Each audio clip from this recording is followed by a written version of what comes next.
Sadaļā mans profils var pamainīt savu e-pastu, savu tālruņa numuru, kā arī uzstādīt jaunu savu personīgo paroli.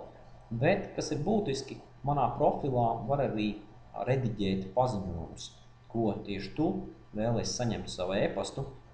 Piemēram, vai tu vēlies saņemt paziņojumu par jaunu iesniegtu kampaņu, vai arī 3 dienas pirms katras kampaņas sākuma saņemt atgādinājumu par to, vai viss ir kārtībā ar šo kampaņu. Piemēram, ir visi materiāli pievienoti, vai klients ir apstiprinājis šo mediju plānu, vai visi sagatavotie plāni ir iesniegti medijiem.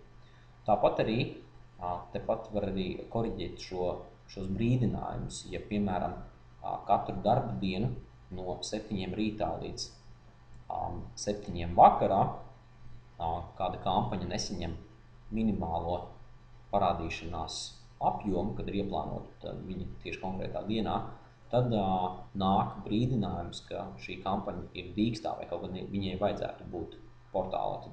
Praktiski tas arī ļoti svarīgs tāds kontrols mehānisms, bet ja to nevajag, tad te izķeksējot ārā, tieši šo e-pastu netiks sūtīts šis brīdinājums. Te arī citi paziņojumi var pastīties, kuri ir vajadzīgi, kuri nav vajadzīgi, pēc noklusējuma visi viņi ir iezīmēti. Šo var te arī koriģēt.